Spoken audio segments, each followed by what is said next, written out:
Under repentance, starting with many minutes. Ọ̀pọ̀lọpọ̀ ìtumọ̀ ibẹ̀ láti fẹ́. Are we ready? Sáà tí wà ń bẹ̀. Okay, let's be together. 1 to go.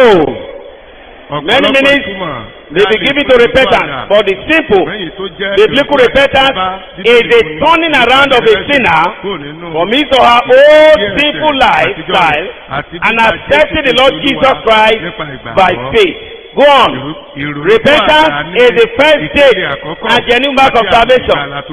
Every step of a sinner is to hell.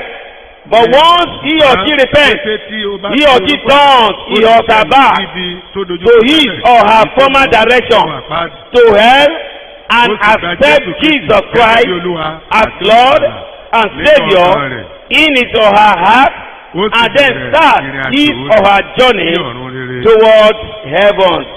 Somebody say amen. Say to yourself, I have started this journey to heaven. I will make it. Say it again. I can hear the choir. Say it again. We will make it to heaven in Jesus' name. Repentance is so important that it formed the preaching of Jesus Christ, the focus of his preaching.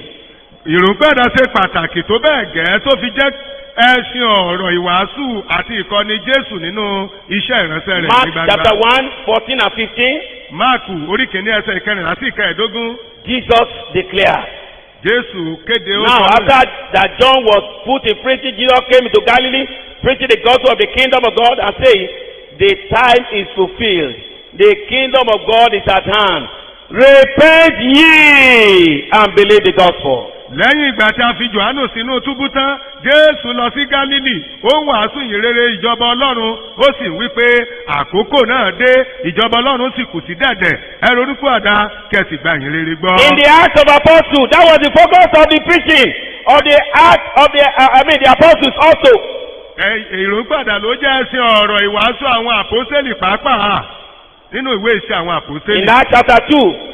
Nínú ìwé ìṣe àwọn àpọ́sítélì orí kejì. That was the focus of the preaching of Peter on the day of Pentecost. When the Holy Ghost came down, he commanded them to repent.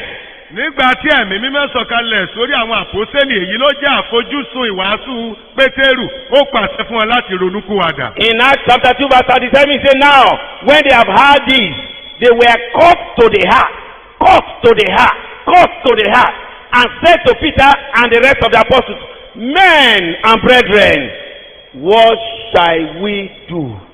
Nígbà tí wọ́n ti gbọ́, ọkàn wọn gbọgbẹ́, àní ọkàn wọn gbọgbẹ́, tó bẹ́ẹ̀ tí wọ́n fi ń béèrè lọ́wọ́ Pétérù àti àwọn àpọ́sítélì yòókù pé ẹ̀yin ará kí ni kí àwa kí. Put your hand on your chest, my brothers and sisters, put your hand on your chest. Gbé ọwọ́ rẹ lé òkè. Say, Father, kí o sọ pé bàbá. circumcise my heart. Kọ́ àyà mi ní ìlà.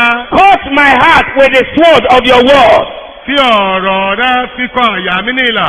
Say, Father, bàbá. cut my heart with the sword of your word. Fi dà ọ̀rọ̀ rẹ kọ́ àyà mi ní ìlà. The Bible says they were cut to their heart. Bíbélì sọ pé ọkàn wọn gbọgbẹ́. And Peter said in verse 38. Ní ẹsẹ̀ ìkejì-dín-ní-ogójì. Repent and let every one of you be baptized in the name of Jesus Christ for the remission of sins, and you shall receive the gift of the Holy Ghost. Pétérù sọ fún pé ronúpìwàdà kí a sì bátísì olúkúlùkù yín ní orúkọ Olúwa wa Jésù Kristi, ẹ̀yin yóò sì gba ẹ̀bùn ẹ̀mí mímọ́. From today, láti òní lọ, everyone that will be born again under this convention in our churches, gbogbo olúkúlùkù tí ó di àtúnbí nínú abẹ́ àjọ̀dún àti ní gbogbo the ìjọ wa. power of the Holy Ghost agbára ẹ̀mí mímọ́ will begin to come upon you immediately. yóò bẹ̀rẹ̀ sí bà lẹ́yìn lẹ́sẹ̀kẹsẹ̀. I can hear your amen. mi ò mọ̀ gbọ́ àmì yín. So that right there, tó bẹ̀rẹ̀ tó yẹ pé right there, lẹ́sẹ̀kẹsẹ̀. you are not only converted, kì í kàn sí pé ó yí the padà spirit to live the life of victory over sin will come upon you. agbára láti máa gbé ìgbé ayé ìṣẹ́gun lórí ẹ̀ṣẹ̀ yóò bà lẹ́yìn. Join me to say 3 amen to that prayer. Where to go? Ṣé àdàkọ̀ láti ṣe àmì mẹ́ta àdúrà yẹn? 2. What repentance is not Kí ni ìrònúpìwàdà kì í ṣe? Look at your booklet, is there. Ẹ wo inú ìwé yín bẹ̀. And because we are doing teaching, we need to explain this. Nítorí pé ẹ̀kọ́ là ń kọ́, a ní láti ṣàlàyé àwọn If nǹkan it is preaching, I won't do all of this. tó bá jẹ́ pé nínú ìwàásù ni mi ò ní ráyè máa With ṣe what I've gbogbo said, nǹkan. I will just make altar call for you to come and accept Jesus. But let's know what repentance is Ẹ not. máa gba Jésù. Number one, Àkọ́kọ́, repentance is not changing your mind about a habit that doctors had warned would destroy you. ìrònúpìwàdà kì í ṣe yíyí ọkàn rẹ padà kó nínú ìwà kan èyí tó mọ̀ pé kò ṣàǹfààní fún ọ. They say HIV kills. Then you say, I better not, become promiscuous or do sexual immorality so that I won't catch HIV. Then you change. That's not repentance. You see, do other bad things. That's not repentance. Nígbà tí wọ́n bá ní àrùn kògbóògùn HIV éèdì ó máa ń pààyàn tó wá sọ pé má jẹ́ kí n ṣèṣekúṣe káàkiri mọ́ kí n má bàa ṣe kárùn yẹn ìṣèrùkú àdánìyàn. Number two, repentance is not reformation. Èkejì, ìrònúpìwàdà kì í ṣe ìbànújẹ́. It's not reformation. Kì í ṣe ìtún ọkàn ènìyàn ṣe. You don't say I will turn a new leaf every year like what some people do. Every January they make resolution and before February they have broken all the resolutions. Kì í ṣe ìpinnu láti má ṣe àwọn nǹkan kan mọ́ tàbí lé òpin ọdún. Repentance is not reformation. Ìrònúpìwàdà kì í ṣe yíyí ọkàn rẹ padà nípa ohun kan. You don't have it in your booklet? You should read what is there now. Number three, repentance is... Okay, before that, let me read a quotation from Dr. G. Lee. He said, Calvary is ridiculous if your life can be changed and you do not know it. Something you may have and not know that you have is something you can lose and never miss. Your repentance confers an incontrovertible testimony on your life. If you have genuinely repented, you will never forget that day that you got converted. Calvary You will remember. Calvary jẹ́ ohun tí kò mọ̀gbọ́n wá bí a bá lè yí ayé rẹ padà tí ìwọ kò ní ìmọ̀. Ohun kan tí ó lè níní tí o kò sì mọ̀ pé o ní ń jẹ́ nǹkan tí o lè pàdánù tí o kò sì ní mọ̀ pé o ti pàdánù rẹ̀. Ìrònúpìwàdà rẹ ṣàfihàn ẹ̀rí tí kò ní àríyànjiyàn nínú lórí ayé rẹ. Bí o bá ti ronúpìwàdà ní tòótọ́, o ò lè gbàgbé rẹ̀. It's a precious gift. Ó jẹ́ ẹ̀bùn iyebíye. You cannot forget the day you are converted. O ò lè gbàgbé ọjọ́ tó dà tí a yí ọ padà. That song say, I will never forget when the fire falls and the Lord sanctified me. You cannot forget that day when the burden of sin was lifted and the joy of the Holy Ghost came down on your heart and you became a new person. And those things you used to do, you no longer like to do them. Something has happened within. You will always remember it. If truly it happened. Tó bá ṣẹlẹ̀ nú ayé rẹ lóòótọ́, ó lè gbàgbé. Ọjọ́ tá a gbé ẹrù ẹ̀ṣẹ̀ kúrò nú ayé rẹ, tí ẹ̀mí wọn bà lé ọ, tí ayọ̀ tó wọnú ayé rẹ, táyé rẹ sì yí padà. Ayọ̀ ìgbàlà yẹn ò ṣeé gbàgbé. Tó bá ṣẹlẹ̀ lóòótọ́, ó lè gbàgbé rẹ̀. Why can you sing that song? Ǹjẹ́ ẹ̀yin akọrin lè kọrin yẹn? Or the common one we know. That says, those things I used to do. I do them no more. Let's sing it if you know it. Things I know they are different version. Let me listen to the choir. I do them no more. Those places I used to go. I go there no more. Things is changed in my life. I think you don't know it.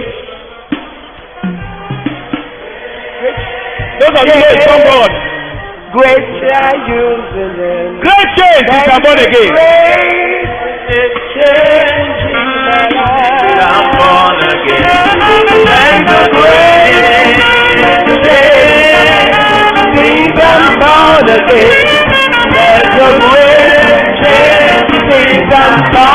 again. One more time. Y'all sing that you celebrate. Great day. Sing that all the day. Great day. Sing that all the day. There's a great day. Sing that all the day.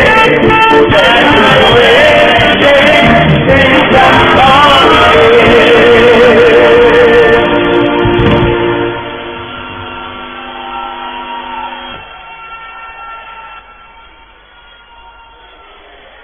Hallelujah. hallelujah. A great change ìyípadà ńlá in your heart. nínú ọkàn rẹ. I was a chronic smoker. a mu sìgá As paraku a 6-year-old boy, gẹ́gẹ́ bí ọmọ ọdún mẹ́fà péré. my father used to send me to go and light cigarette. Bàbá mi a máa rán mi láti lọ ra When he was still smoking. nígbà tán sì mu sìgá. But thank God, my father got born again and led him to Christ before he went to be with the Lord. Gbogbo ni fún Ọlọ́run pé bàbá mi dà tó bí ó He will give me, he will take my life secret. A ní kí n lọ And sẹ́nà I will smoke more before I bring it to him. gẹ́gẹ́ bí ẹni tó lọ sẹ́nà rẹ̀. And when he finishes, he take go and throw it away. Nígbà tí wọ́n bá sì tún mú tán, màá mú. I will not throw it away. Tí wọ́n bá ní lọ sọ yòókù nù. That's how I became a smoker. Mi ò ní sọnù. At the age of 12. Bí mo ṣe di amúsìgá. At the age of 12. Ngbà mo dọmọ ọdún 12. I cannot do in a day without taking a packet of Target. Target was mi ò not the lè ṣe é kí n má mú páálí Target kan lóòjọ́. And by the age of 15. Ngbà mo á dọmọ ọdún 15. I was addicted. Ó ti á di amúsìgá parí, ó ti bá mi lẹ́jẹ̀. If I eat a bowl of pounded yam without cigarette, I'm still hungry. Bí mo bá jẹ àwo yẹn kan tí mo mú sìgá, ọkàn mi ò balẹ̀. And then I grew into smoking Indian hemp. Nígbà tó wá yá, mo á bọ́ sí ìpele mú mi And tó. we will soak inside the gogoro and drink it and then smoke it again. A rí sínú ògógóró tó ti rẹ, a wà bẹ̀ sí gbé mu. And I became so bad Mo wá that burú. everybody was afraid of me. Mo wá burú tó bẹ́ẹ̀ tí gbogbo èèyàn fi ń bẹ̀rù mi. I joined gangster. Mo máa ń jó.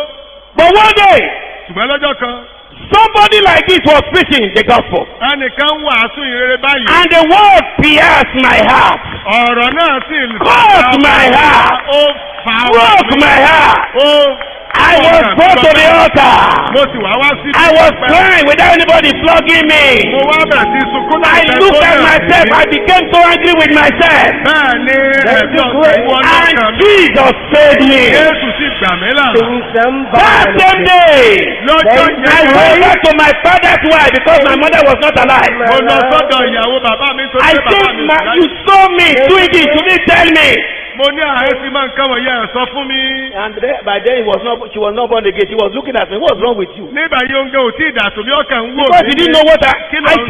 You see me smoking. You couldn't tell me. Mo náà rí tí mò ń mu gbó sọ fún mi. I was so angry with myself. Inú bí mi sí ara mi. And few days later, Lọ́jọ́ méjì lẹ́yìn náà. if you smoke where I sit, I will be vomiting. Tó o bá mu sìgá Can you imagine? tó níbi mo jókòó. I will be vomiting. Mo máa bì ní. I will be vomiting. Ṣé ni màá máa It bì? became irritation.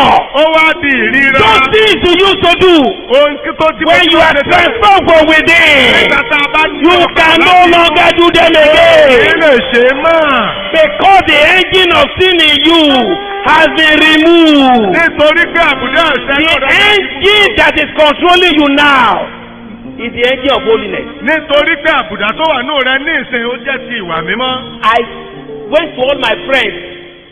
I said, you are smoking, you are going to hell. Repent, give your life.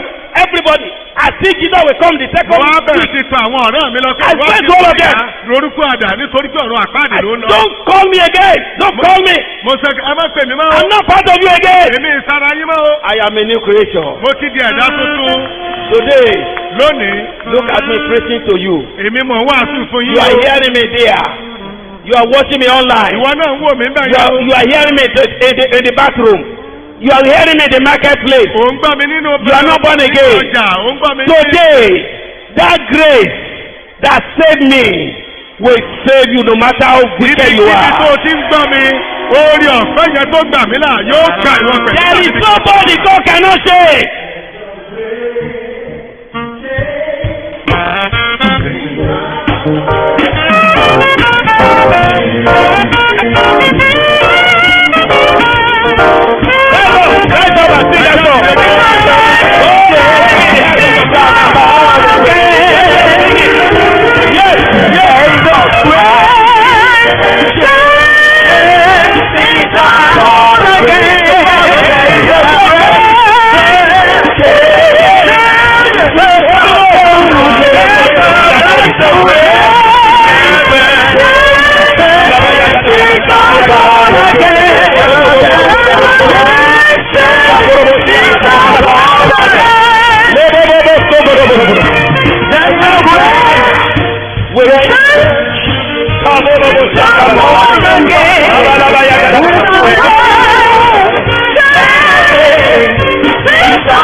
bless you, choir. Olúwa yóò bùkún ẹ̀yin akọ. You will sing in heaven. Ẹ ó kọrin ní ọ̀run. Everyone standing here today, Olúkúlùkù tó dúró no ní matter how far you have gone, bó tilẹ̀ kó ní at the end of your journey here on ó earth, péré èjè rẹ láyé. we will all make heaven together.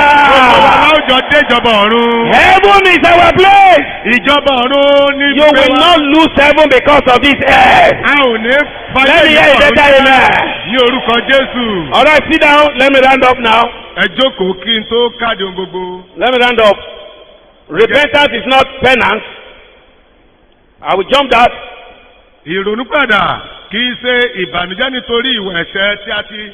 The first step is confession. Ìgbésẹ̀ kẹta ni ìjẹ́wọ́. You must confess. O gbọ́dọ̀ jẹ́wọ́. When John 1:9 say, if we confess our sins, he is faithful and just to forgive our sins and to cleanse us from all unrighteousness. Bíbélì pé bí àwa bá jẹ́wọ́ ẹ̀ṣẹ̀ wa olóòótọ́ àti olódodo ni òun láti wẹ̀ wá nù kúrò nínú ẹ̀ṣẹ̀ wa àti láti dárí àwọn ẹ̀ṣẹ̀ wa jì wá. Philip, after leaving the great Samaria revival, encountered an Ethiopian eunuch, and in the book of Acts 8:37, he said to him, "If thou believest with all thy heart, thou mayest." And the eunuch answered, "I believe that Jesus is the Son of God." He was saved, and he climbed the ladder from sin to salvation. This is what happened when you confess your sin. Nígbà tí Fílípì sọ fún ìwọ̀fà ará Ethiopia yẹn pé tí ìwọ bá gbàgbọ́ láti inú ọkàn rẹ, ọkùnrin yẹn sọ pé mo gbàgbọ́ bẹ́ẹ̀ ohun tó ó sì rí ìgbàlà ohun tó máa ṣẹlẹ̀ náà nìyí nígbà tá a bá gbàgbọ́ tá a sì jẹ́wọ́ tó. Romans 10:8, but don't say the word is near you. Sorry, but what does it say? The word is near you, in your mouth and in your heart. That is the word of life which we preach. That if you confess with your mouth the Lord Jesus and believe in your heart that God has raised him from the dead, you will be saved. Ìwé nínú Róòmù orí kẹwàá ọ̀rọ̀ ló sọ wípé bí má ṣe rò wípé ta ni yóò mú Jésù sọ̀kalẹ̀ fún wa ó wípé ọ̀rọ̀ náà wà ní etí ọ̀dọ̀ rẹ ọ̀rọ̀ náà wà ní ẹnu rẹ pé bí ìwọ bá gbàgbọ́ ní ọkàn rẹ pé Jésù ni Olúwa tó ti fi ẹnu rẹ jẹ́wọ́ rẹ̀ a ó gbà ọ́ là. Everybody say Romans 10:10. Everybody say it. Kí gbogbo èèyàn pé Róòmù orí kẹwàá ẹsẹ̀ Say it loud. Wípé Róòmù orí kẹwàá ẹsẹ̀ kẹwàá. What does he say? Kí ló wí? He said, "For with the heart we believe unto righteousness, and with the mouth confession is made unto salvation." Ó wí pé nítorí ọkàn ni a fi gbàgbọ́ sí òdodo, ẹnu ni a sì fi jẹ́wọ́ sí ìgbàlà.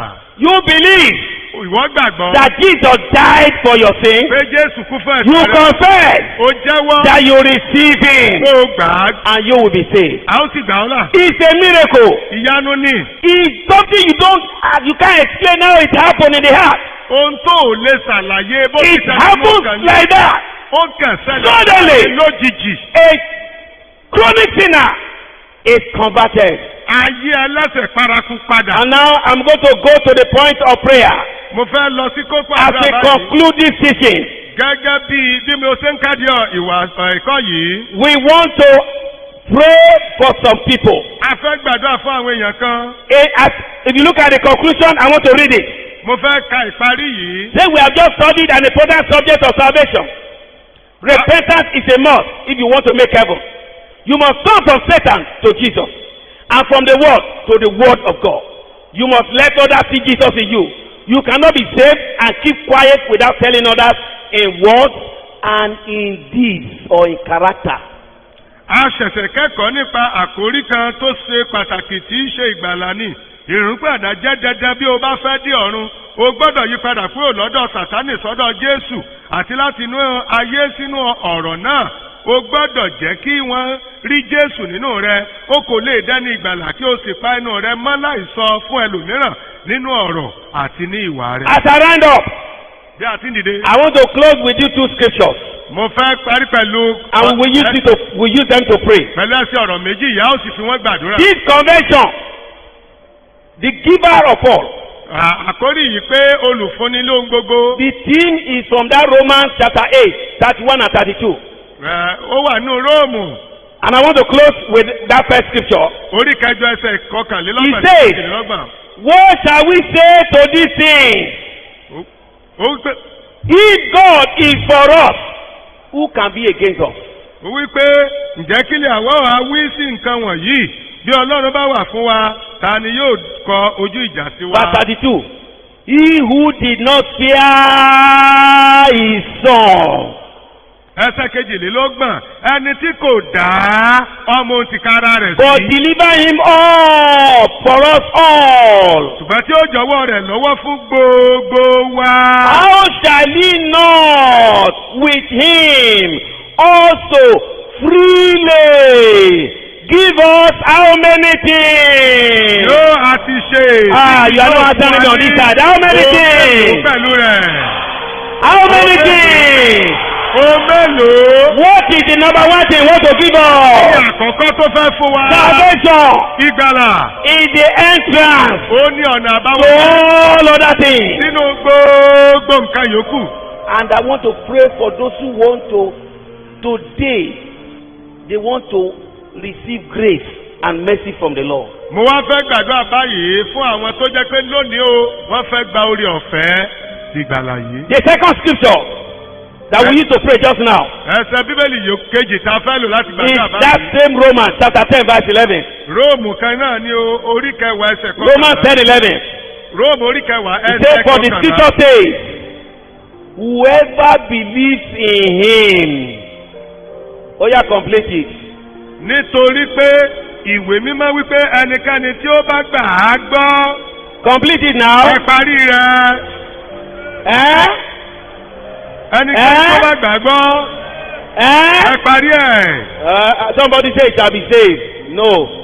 You are not quoting Romans 10:11. Ẹnìkan sọ pé yóò rí gbà Whosoever believes on him ẹnikẹ́ni tí ó bá gbà á gbọ́. shall not be put to shame. Ojú kì yóò tì í. You will not be put to shame in Jesus' name. Ojú ò ní tì ọ́ lórúkọ They Jésù. look unto him, Ẹnikẹ́ni tó and their faces were radiant, and they were not ashamed. wọ́n wò ó, ìmọ́lẹ̀ mọ́ wọn, ojú kò sì tì wọ́n. Our general pastor used to refer to his own life. Bàbá wa alábòjútó àgbà máa Coming tọ́ka to wa sí Jesus. ìgbáyé wa. Coming to Jesus, Nígbà tí wọ́n sọ́dọ̀ Jésù, obeying the call, tẹ́ gba and they think he will be ashamed. tí ojú kò sì tì But wọ́n. today he's not ashamed. Nígbà yẹn ojú tì wọ́n ṣùgbọ́n lónìí You cannot wọ́n accept ojú tì wọ́n ní Jesus Christ ojú ò sì tì wọ́n. and be put to shame. O ò lè gba Jésù tàbí kọ́ wá So I'm sọ́dọ̀ going to pray for you today. After you have been born again, whatever is bringing shame, God will remove it from your life. Tó o bá ti dàtún bí tán lónìí, ohunkóhun tó mú tìjú wá, Ọlọ́run yóò mú kó nu ayé rẹ̀. So these two scriptures we want to pray right now. Nítorí a fẹ́ gbàdúrà báyìí, Shall we rise up on our feet? ẹ jẹ́ ká dìde dúró. You cannot be in Christ and carry shame because you are born again. O ò lè di wà nínú Kristi kójú ó sì tún tí ọ nítorí pé o ti di àtúnbí. And the rest of your family that are not born again are making jest of you. Kí àwọn ẹbí rẹ tí ò tí ì rí gbàrà kan máa fi ọ̀sẹ̀ The lẹ́yìn. Bible says, Bíbélì wípé those who believe in him àwọn tó gbà á gbọ́ will not be put to. ojú ò ní tì wọ́n. Are they mocking you? Are they mocking you? Tí wọ́n ti ń fi ọ̀sẹ̀ lẹ́yà Because you are a born again. nítorí pé o ti dàtúnbí. And today, Lónìí, after today, lẹ́yìn òní. they will run after you. They want to give their life to Christ because of your Ẹni wọ́n testimony. máa sáré tàn wá pé àwọn fẹ́ fàyè wọn fún Jésù nípa That ìgbé is ayé what rẹ̀. happened to me. Ohun tó ṣẹlẹ̀ sí mi fúnra mi nìyẹn. I'm the first to be born again in my family. Èmi ni àkọ́kọ́ láti dàtúnbí nù And they were ìṣẹ́bí mi. making jest. Wọ́n fi mí But sẹ́lẹ̀yà. later on, Ṣùgbọ́n lẹ́yìn ọ̀rẹ́ yìí. all my siblings came to Gbogbo faith. àwọn àbúrò mi náà ń kọ̀ mí wá. Even my father, Kódà bàbá mi pẹ̀lú 1987, ní ọdún 1987 gave his life to Christ. wọ́n fa ayé wọn fún Jésù. Because God did not put me to shame. Nítorí pé Ọlọ́run ò dojú tì mí. He saw something that shook his life. Wọ́n ní ohun kan tó mì ayé wọn. A masquerade in his equity that used to come out with power and do all kinds of bad stuff. That year, I told my father, rain will beat that masquerade.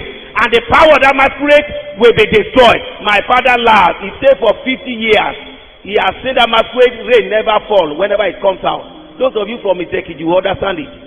Rain never fall, amomo. But that year, we went to fasting and prayer. By 1 o'clock, rain started. My father said it's going to go. I said it won't go. Rain beat our mama. beat the head of her mama, and their mama became shameful. And my father surrendered his life to Jesus Christ. Eégún àmọ̀mọ̀ nílùú Ìṣẹ́ Èkìtì tó jẹ́ pé gbogbo èèyàn ló mọ̀ ọ́ gẹ́gẹ́ bí eégún tó rorò. Ṣùgbọ́n mo sọ fún bàbá mi pé lọ́dún náà o, òjò àrọ̀ yóò sì pa tẹ̀kútẹ̀kú. Òjò rọ̀, òjò pa bí bàbá mi ṣe fàyè mi wọ́n fún Jésù nìyẹn. It was the only God that they worship in my town. Ó ní òrìṣà kan tí wọ́n ń sìn ní ìlú mi. God put that masquerade to shame. Ṣùgbọ́n Ọlọ́run dojú ti He eégún didn't náà. put me to shame. Kò dojú tèmi o. You will not be put to shame. Ojú ò ní tìwọ náà.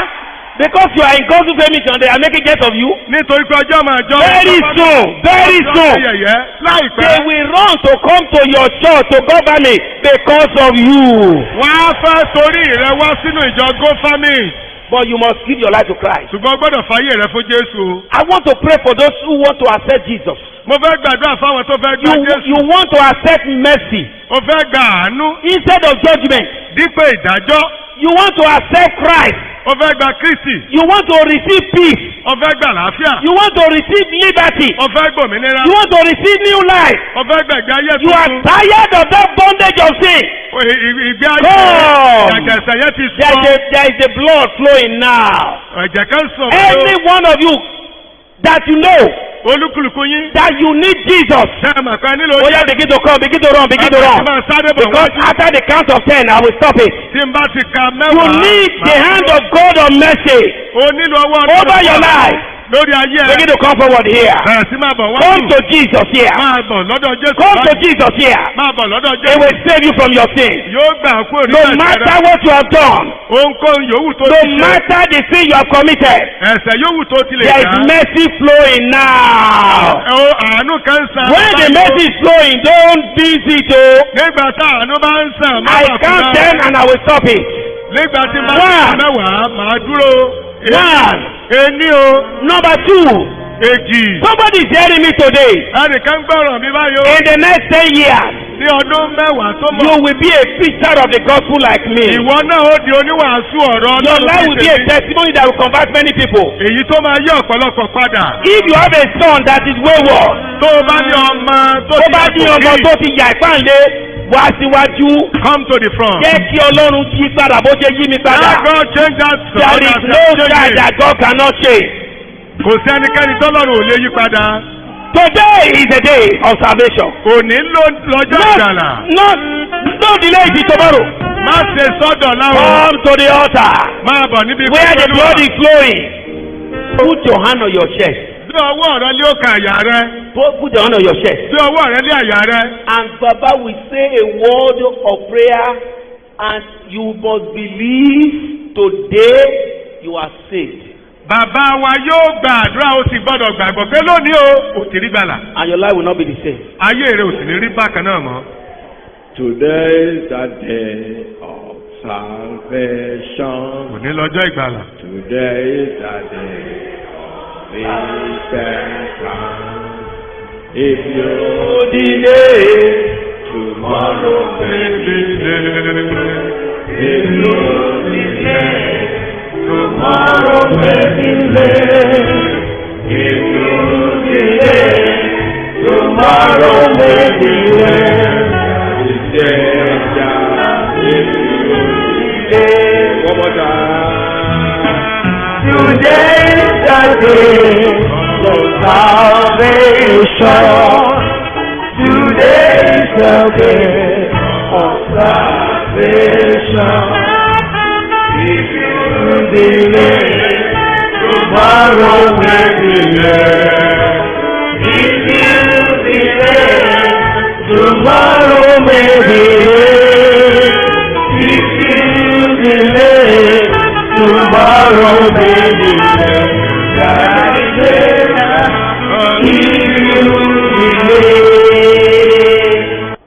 Father, inculcate in the life of every one of them, the life, the love for holiness, righteousness, Amen. godliness, Amen. and from now, in Jesus' name. Amen.